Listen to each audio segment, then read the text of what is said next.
Hey y'all, Matt Stepp with Dave Campbell's Texas Football, live in my truck with the Week 4 Friday night instant reaction.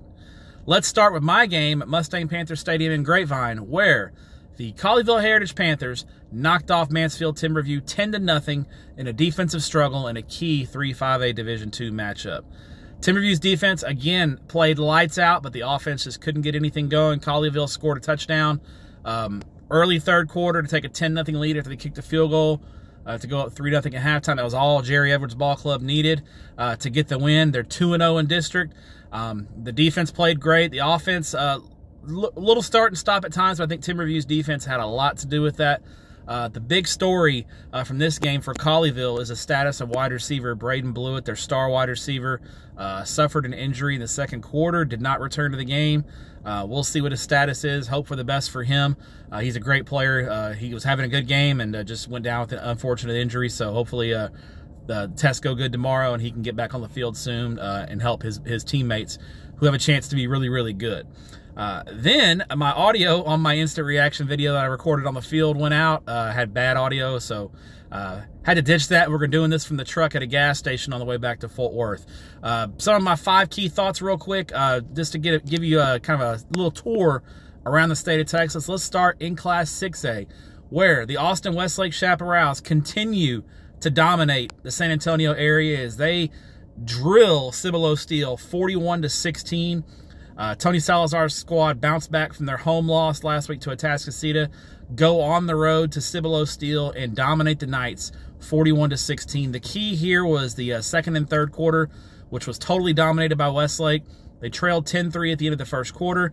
They outscore Westlake 31-0 in the second and third quarter, and they're able to cruise to an easy win. Westlake dropped in the polls last week.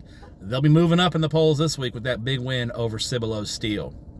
Let's go to the College Station, the same town showdown, where finally A&M Consolidated knocks off College Station High and ends the losing streak at 6 games. Consol knocks off College Station 34-20.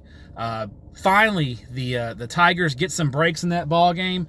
The biggest break came in the third quarter, where defensive tackle, and I hope I get this name right. If I don't, Vakapuna Faketi, with a strip and score of a College Station defender, breaks open the game. Was 14-14 third quarter. Faketi, who caught a touchdown pass last week against Pflugerville Weiss, gets a strip and score, rumbles 73 yards for a touchdown, gives A&M Consolidated the lead for good, and Consol wins 34-20. Remember on Tep and Step this week, I said I felt like A&M Consolidated was finally going to get a few breaks in this series. They hadn't gotten any breaks. College Station's gotten all the breaks in this 6-game winning streak.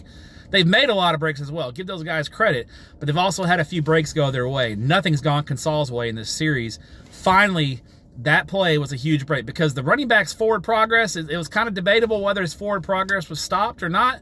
The refs did not blow the whistle. Faketi kept playing, stripped the ball out, and rumbled for the touchdown the other way, and that really changed the momentum of the game and propelled the Tigers to a huge win in district play. Now with back-to-back wins over Weiss and College Station High, A&M Consolidated looks like the team to beat in that district and maybe the team to beat in Region 3 in 5A Division 1. Class 4A, the story here is a big upset in Central Texas. The Robinson Rockets knock off second-ranked Glen Rose 49-42 in a shootout. What a win for Chris Lancaster's ball club. Robinson had a good year last year, got into the playoffs, but really wasn't thought of on a statewide level as a contender. They can haul off and knock off number 2 Glen Rose 49-42. A huge win for the Rockets. Congrats to Chris Lancaster and the Robinson Rockets. What a win for that ball club. Staying in Central Texas, let's talk about Lexington. They go to 4-0. Drill Groesbeck 38-13 in a battle of unbeatens. Case Evans, I know, had another nice game for Lexington, the Eagles, who are really making their case in 3A Division II as a team to keep an eye on. They're 4-0. Really nice win over a previously unbeaten 3A Division I team in Groesbeck. Finally, in the big country, congrats to the Hawley Bearcats, knocking off De Leon 54-21. A dominant win for Mitch Abel's ball club.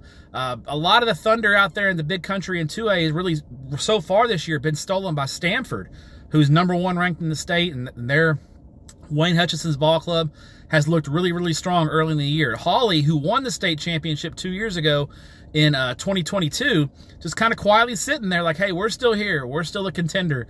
Big statement win for Hawley, knocking off a good De Leon team 54-21.